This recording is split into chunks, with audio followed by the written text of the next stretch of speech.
మీరు మొబైల్ ఫోన్ను ఎక్కువ సమయం పాటు వాడుతున్నారా? మీ మెడ, భుజాలు, నడుములో నొప్పులు వస్తున్నాయా? అయితే మీరు టెక్స్ట్ నెక్ సిండ్రోమ్ అనే ఆరోగ్య సమస్యకు గురవుతున్నట్లుగా ఉండొచ్చు. ఇదేం సిండ్రోమ్ రా మావా అని ఆలోచిస్తున్నారా? వెయిట్ నేను మీకు చెప్తా. ఈ రోజుల్లో పుస్తకం, పెన్ను అవసరం పెద్దగా లేకుండానే పోయింది. మదిలో ఏదైనా తట్టగానే గూగుల్లో సెర్చ్ చేయడం, పుస్తకాలు కూడా స్క్రీన్ పైన చదవడం, బోర్ కొడితే ఓటీటీలు, ఆఫీస్ పని కోసం ల్యాప్టాప్, ఫోన్లు, రీల్స్, మెసేజ్లు, ఇలా రాత్రింబవళ్ళు డిజిటల్ స్క్రీన్లతోనే గడుపుతుంటే ఇబ్బందులను కొని తెచ్చుకుంటున్నట్టే లెక్క. చాలామంది కనీసం 30 నుండి 40 సెకండ్లు కూడా స్క్రీన్ చూడకుండా ఉండలేరు. ఆఖరికి ట్రాఫిక్ సిగ్నల్స్ దగ్గర కూడా చాలామంది మొబైల్స్ చూస్తూ కనిపిస్తారు. ఇక రైళ్లు, బస్సుల్లో అయితే ప్రయాణించే సమయంలో కూడా ఫోన్కు అతుక్కుపోయే ఉంటారు. వీటన్నింటినీ గమనిస్తే మన స్క్రీన్ టైం పెరిగిపోయిందని అర్థం చేసుకోవచ్చు. అదే పనిగా స్క్రీన్ చూడడం కారణంగా శారీరక, మానసిక ఒత్తిడి మన ఆరోగ్యం మీద తీవ్ర ప్రభావం చూపిస్తుంది. ఈ ప్రభావాలలో ప్రధానమైనది టెక్స్ట్ నెక్ సిండ్రోమ్. ఇది మొబైల్ ఫోన్లు, ట్యాబ్లెట్లు, కంప్యూటర్లు లాంటి డిజిటల్ పరికరాలను ఎక్కువ సమయం పాటు వాడడం కారణంగా నడుము, మెడ, భుజాలపై ఒత్తిడి ఏర్పడే ఆరోగ్య సమస్య. ఇది ముఖ్యంగా యువతలో, మరీ ముఖ్యంగా 14 నుంచి 24 సంవత్సరాల వయసు ఉన్న వారిలో పెరుగుతోంది.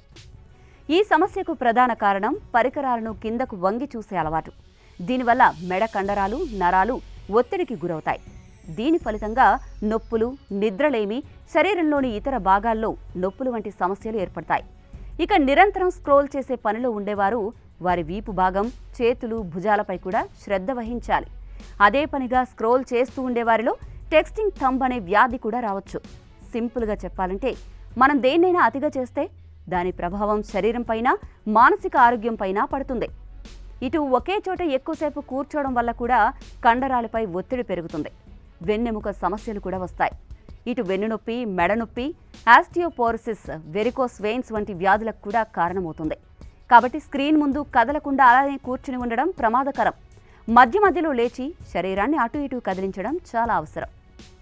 ఇటు ఈ సిండ్రోమ్ లక్షణాలు చూస్తే మెడ, భుజాల్లో నొప్పిగా ఉంటుంది. తలనొప్పి, చేతుల్లో నొప్పి లేదా నిద్రలేమిగా అనిపించడం, శరీరంలో చలనం తగ్గడం, మొబైల్ వాడుతున్నప్పుడు మెడ కిందకి వంగడం లాంటివి జరుగుతాయి. మరి దీనికి పరిష్కారం ఏంటని థింక్ చేస్తున్నారా? చెప్తా వినండి. ఇంత చెప్పినప్పుడు దీనికి పరిష్కారం కూడా చెప్పాలి కదా. ఈ సమస్యను నివారించడానికి కొన్ని సూచనలు ఉన్నాయి. పరికరాలను కంటికి సమీపంలో ఉంచుకోండి. ప్రతి 20 నిమిషాలకు 20 సెకండ్ల పాటు రెస్ట్ తీసుకోండి. నడుము, మెడ, భుజాల వ్యాయామాలు చేస్తే కూడా దీని నుండి నివారణ పొందొచ్చు. అలాగే ఎర్గోనామిక్ పద్ధతులను పాటించండి. నడుముకు మద్దతు ఇచ్చేలా డిజైన్ చేసిన కుర్చీలను ఉపయోగించండి. ఇవి నడుము ఒత్తిడిని తగ్గిస్తాయి. అలాగే మానిటర్ను కూడా కంటికి సమీపంలో ఉంచడానికి స్టాండ్స్ను ఉపయోగించండి. ఇవి మెడ ఒత్తిడిని పూర్తిగా తగ్గిస్తాయి. అలాగే స్క్రీన్ టైంకి లిమిట్ పెట్టుకోండి. ఇది కంటికి ఒత్తిడిని తగ్గిస్తుంది. ఈ ఎర్గోనామిక్ పద్ధతులు పాటించడం ద్వారా టెక్స్ట్ నెక్ సిండ్రోమ్ను నివారించవచ్చు. సరైన శారీరక అలవాట్లు, విరామాలు, వ్యాయామాలు, ఎర్గోనామిక్ పరికరాలు, డిజిటల్ పరికరాల వాడకం ద్వారా ఈ సమస్యను తగ్గించవచ్చు. అటు చికిత్సకు ఫిజియోథెరపీ, చిరోపాట్రిక్ కేర్, సాధారణ వ్యాయామాలు, పెయిన్ మేనేజ్మెంట్ టెక్నిక్స్ ఉపయోగించవచ్చు.